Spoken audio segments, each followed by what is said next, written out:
Yo voy a comenzar este encuentro con los medios de comunicación, con el Consejo Superior del APIS, con una cita. Yo simplemente quiero voy a hacer yo el ejercicio para que ustedes vean lo antiguo que es este conflicto que vivimos los venezolanos. Cito: en nuestras luchas civiles posteriores a la independencia se han establecido divisiones semejantes. Para unos, el país se dividió en dos clases de hombres: los buenos, los honrados, los amigos del orden, los defensores de la sociedad, los representantes de la civilización, que eran ellos. Por otra parte, los tramposos, los ladrones, los malvados, los destructores de la sociedad, los representantes de la oclocracia, que eran los otros. Para estos, a la inversa, la división se hallaba establecida entre los magnánimos, los redentores del pueblo, los amigos de todos los progresos sociales, políticos, económicos, los regeneradores morales y materiales del país, que eran ellos. Frente a ellos, los sanguinarios, los fanáticos, los aristócratas, los apellidos, los enemigos jurados de todo progreso y de toda luz, los godos, conservadores, en fin. Estos conceptos no soportan el más ligero análisis. Ellos son buenos para las luchas de la prensa y de la plaza pública, no para la historia. Esto lo escribió Laureano Vallenilla Lanz en 1919. Y esto parece calcado de hoy. Es el anclaje al pasado y al retroceso más ignominioso al que cayó Venezuela. Regresamos a las luchas cainitas, a la sociedad que se come una a otra. Y mientras tanto, el pueblo venezolano sumido en el más terrible atraso. Bueno,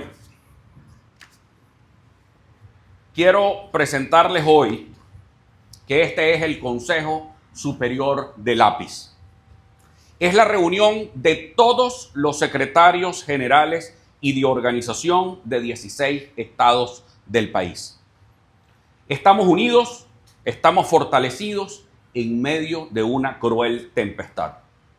Este documento lo hemos llamado Reflexiones en la tormenta.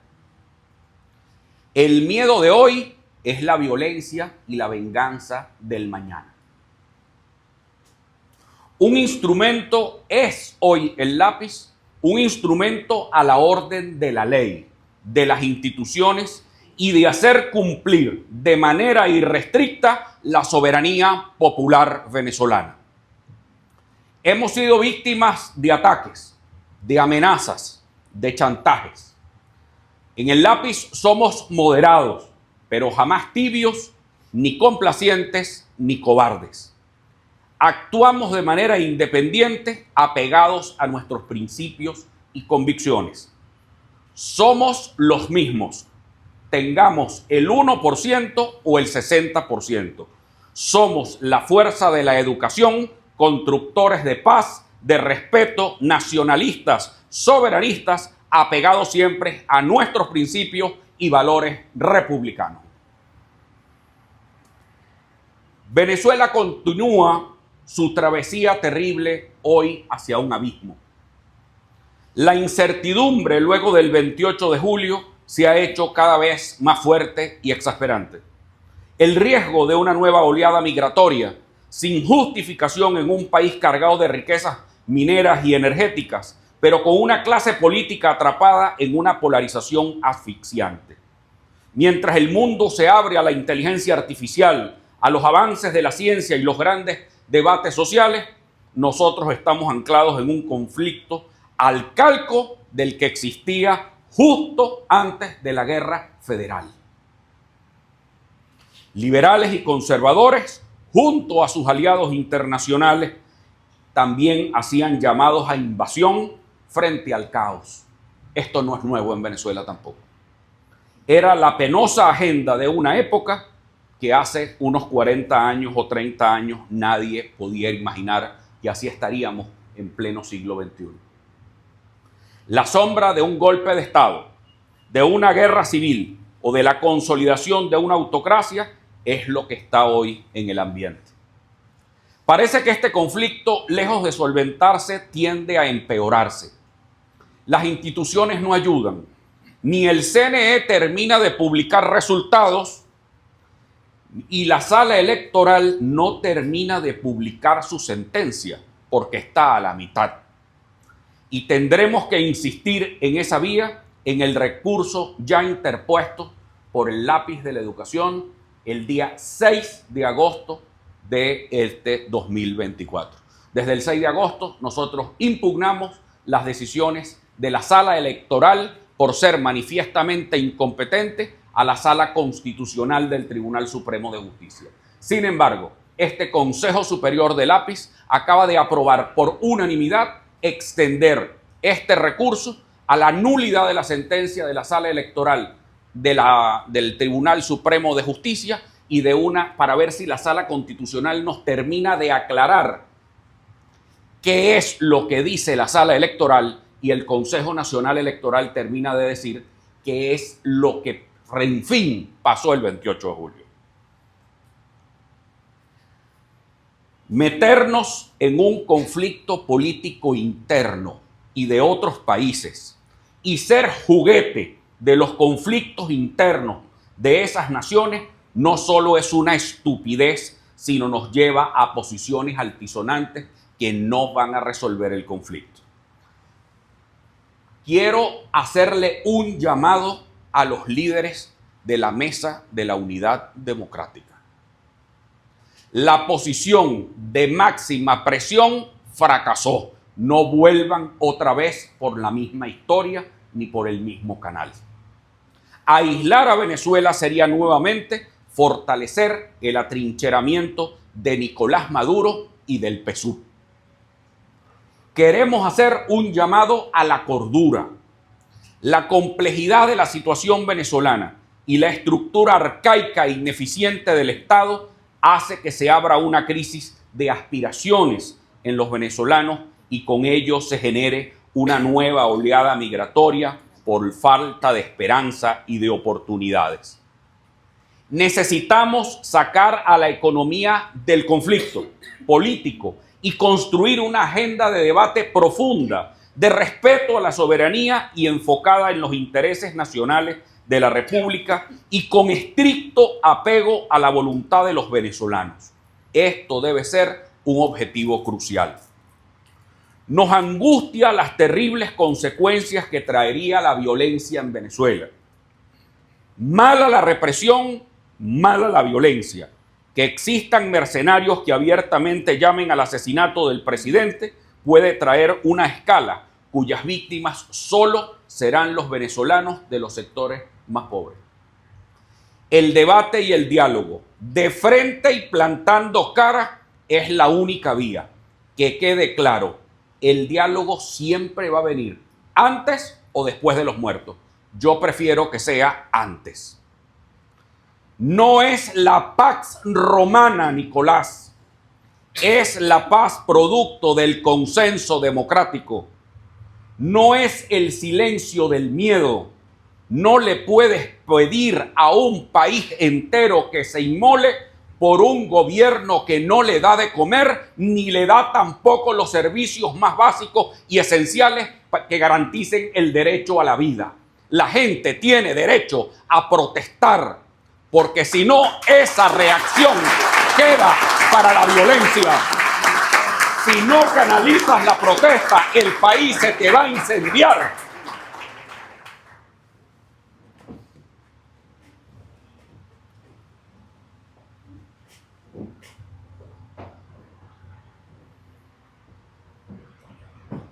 Mientras más obstaculices y no canalices la inconformidad, la reacción será peor. Hacemos un llamado a que un grupo de dirigentes de la región abran espacios de diálogo. Con insultos, amenazas, chantajes y miedo, no saldremos de la terrible crisis que se avecina. Hemos aprobado en este Consejo Superior del Lápiz estos documentos que serán presentados ante el Tribunal Supremo de Justicia. Estos documentos fueron aprobados aquí ante el Consejo Superior del Lápiz con todos nuestros secretarios generales y de organización. Hicimos un diagnóstico de la solución política, nombramos además una comisión que va a reorganizar a nuestra organización y va a fortalecerla institucionalmente. Vamos a trabajar en la ruta institucional y del diálogo. Y por supuesto, vamos a asumir, y eso ha sido una decisión unánime del Lápiz, la defensa de los presos y detenidos por las protestas de este nuevo año. Y precisamente vamos a asumir la defensa de cada caso. Vamos a estudiar cada caso, porque este país está lleno de injusticias y de arbitrariedades en los casos de los detenidos. Así como tenemos la voluntad de defender y trabajar muy duro, porque el diálogo no es para un selfie, el diálogo es para liberar a cientos de detenidos que protestaron aquí. Porque si le cierran el caso a Edmundo González, pues también tienen que cerrarle el caso a los miles de personas que protestaron en nombre del señor Edmundo González.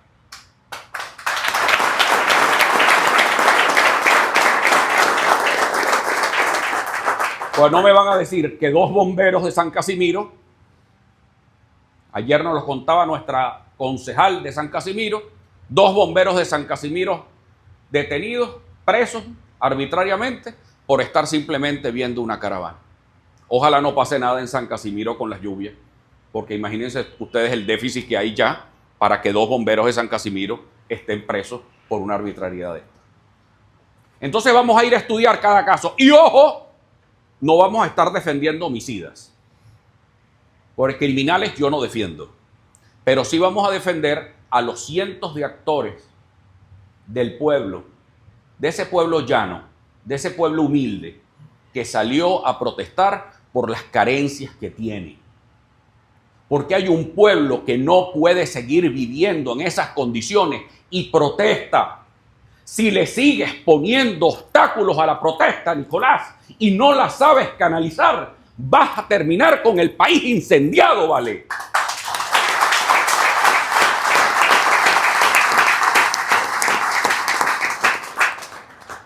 Pero también nosotros, con esa misma moral que decimos esto, tenemos que rechazar de manera categórica que hayan desde otros países páginas y campañas promoviendo como que si fueran verbenas para asesinar al presidente de la República y a la vicepresidenta. Lo que hoy puede ser para Venezuela, mañana podrá ser contra el presidente Petro, pasado mañana contra el presidente Noboa, después para el presidente Milei y quién sabe para el presidente El Salvador también. Porque tú no sabes tú sabes siempre dónde comienza la ola de violencia. Lo que no sabes es cuándo y cómo va a terminar esa ola de violencia. Entonces aquí hay que llamar a orden y exhorto también al embajador de los Estados Unidos y al encargado de los Estados Unidos para Venezuela, porque desde los Estados Unidos se están promoviendo en páginas web el asesinato y secuestro del presidente de la República y de la vicepresidenta de la República. Eso es intolerable. Porque ustedes saben qué va a pasar, porque mucha gente desesperada puede estar pensando en salidas violentas, cuando el cauce de su protesta no es atendido. Pero la violencia nunca va a resolver nada. Porque la violencia, quien la va a terminar pagando, no son los que ejercen el poder. La va a terminar pagando es el pueblo venezolano con hambre, miseria y desolación por un conflicto político. Así que no sean irresponsables los que están promoviendo violencia desde el exterior. Así que Lápiz continuará por la vía que hemos acordado. El respeto a la ley, el respeto a las instituciones y el respeto absoluto a la soberanía popular, pero dentro de las instituciones, dentro de Venezuela, con criterio nacionalista y con criterio soberanista. Los venezolanos tenemos que estar nosotros prestos, dispuestos y restiados a resolver nosotros nuestros conflictos y no andar afuera tratando de meterse y ser juguetes de los demás.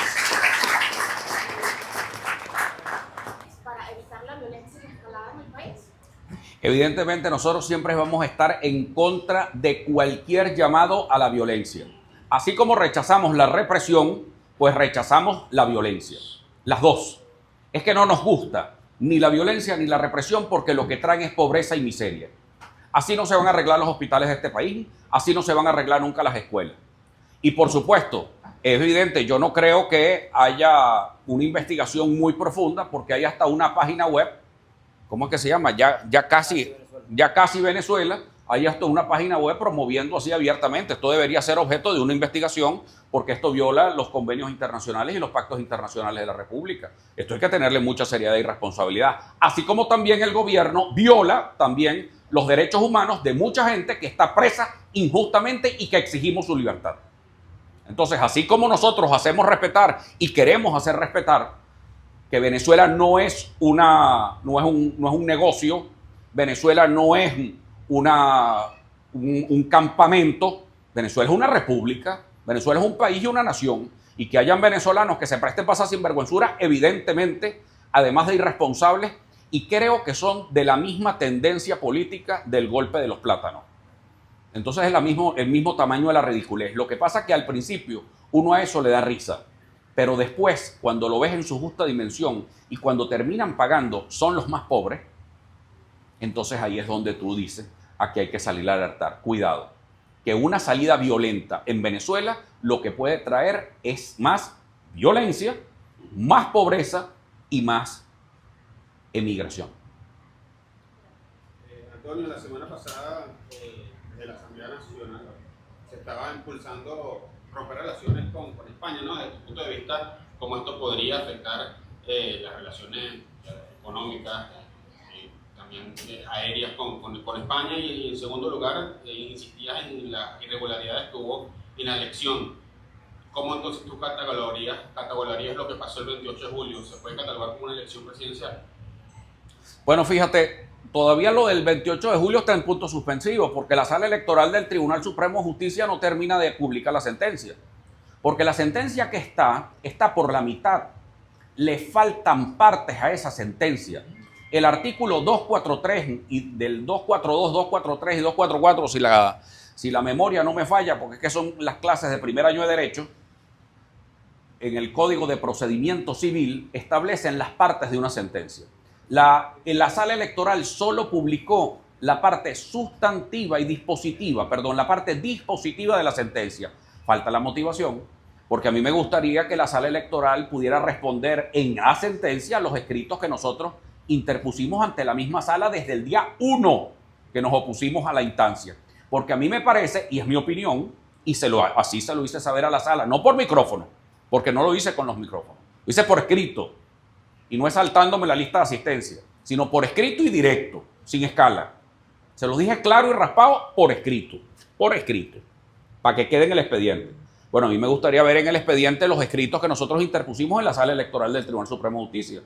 Porque si hay que dictar sentencias, que la dicten completas. A lo mejor por eso es que el CNE no ha terminado de publicar resultados. Porque todavía lo que le mandó en la parte dispositiva de la sentencia de la sala electoral, bueno, el CNE todavía no ha publicado en Gaceta Electoral lo que le mandaron a hacer.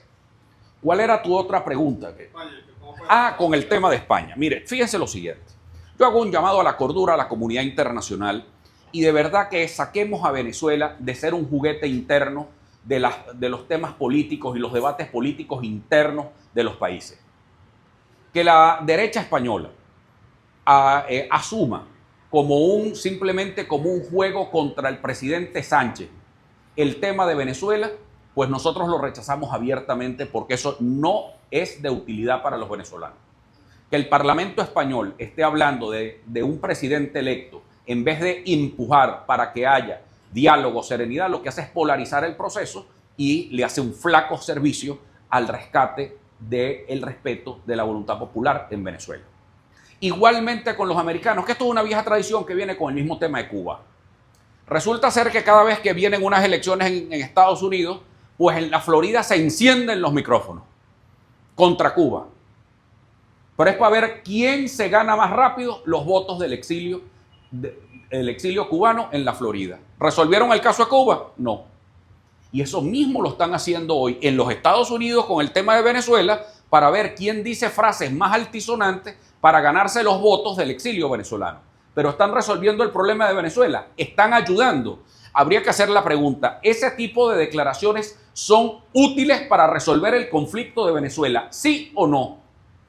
Eso no hay un no, sí y no, no. Es sí o no. Porque aquí hay que hablar claro. Mire, aquí en el lápiz y en campaña presidencial, hablar con la verdad nos costó, porque tuvimos un costo político que pagar y bastante que se lo advertimos al pueblo venezolano que votar por esa vía no era la vía de cambio, no era la vía de cambio seguro. Pues déjenme decirles que ahorita con menos campaña electoral pues tendremos la misma cura de verdades que este país requiere. Porque yo entiendo que el país se desespere, que se desespere frente a esta calamidad, frente a este espantoso gobierno. Todos estamos hartos de este gobierno. Pero evidentemente busquemos las vías más inteligentes para salir de él. No nos vamos a quedar ahora atrapados en ver cómo quedamos con el Parlamento español. Ahí lo que quiere el señor de Vox y el otro señor es llevarle la contraria a Sánchez. Y a mí qué me importa ese pleito. A mí no me importa el pleito de Sánchez con el pleito de Vox. Eso a mí no me importa. Lo que me importa más bien es lograr consenso en España para que junto con la Unión Europea también se presione para un diálogo de solución venezolana. Porque una cosa hay que tenerla muy claro. Una cosa es que haya diálogo en Venezuela, que se facilite el diálogo en Venezuela, y otra cosa es la intrepitura de intereses extranjeros sobre Venezuela. Son dos cosas diferentes.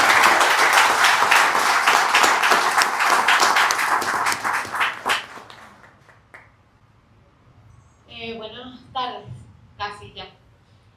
Preguntarle acerca de ese recurso que usted habla, de la expansión de ese recurso que fue introducido por el lápiz el día 6 de agosto. La semana pasada, justamente, el ex candidato Enrique Marquez también hablaba acerca de un recurso para pedir la nulidad de las actuaciones de la sala electoral, un recurso precisamente ante la sala constitucional. Preguntarle, ¿ha tenido algún tipo de comunicación con Enrique Márquez? Él, de hecho, la semana pasada decía que no tenía ningún problema en comunicarse con usted, en tener algunas reuniones para ver específicamente cómo iban a ser estos recursos, o incluso si se pudiesen adherir a ambos documentos. Entonces, preguntarle acerca de esto. Bueno, nosotros siempre estamos abiertos al diálogo con todos los factores políticos. Imagínense usted, si estamos nosotros abiertos al diálogo con el gobierno, con factores de la oposición, también lo hacemos con nuestros amigos, con nuestros aliados, con nuestra gente, con los independientes. Y quienes tengan y coincidan en las mismas ideas de nosotros, pues maravilloso. Yo celebro que Enrique Márquez coincida en el criterio que tuvo el lápiz del 6 de agosto de interponer este recurso ante la sala. Nosotros estamos abiertos y además eso es un recurso que está abierto para que todos se adhieran. Y el recurso y este proyecto de extensión del recurso pues está ya a la disposición de todos los venezolanos en las redes sociales. Es decir, nosotros ¿qué queremos con esto?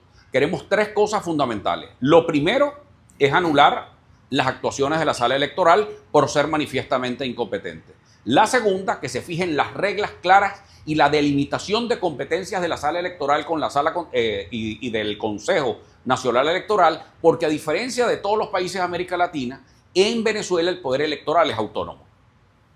Porque la verdad es insólito. Yo creo que estamos frente al Consejo Nacional Electoral peor que hemos tenido en todos los tiempos. Porque ahí no se sabe ni qué sesiona, ni cómo sesiona, todo es mudo. Antes sabíamos que era la doctora Lucena, antes el rector Calzadilla, hubo unos muy buenos, y no te estoy hablando del Consejo Supremo Electoral de la Cuarta ni nada de eso, pero este Consejo Nacional Electoral de verdad que da mucho que decir. Y yo creo que esos rectores deberían poner su cargo a la orden y que muy pronto los venezolanos también en un consenso nacional, producto de un consenso nacional y cumpliendo con la Constitución y no con cuotas partidistas, deberíamos nombrar un nuevo poder electoral en Venezuela.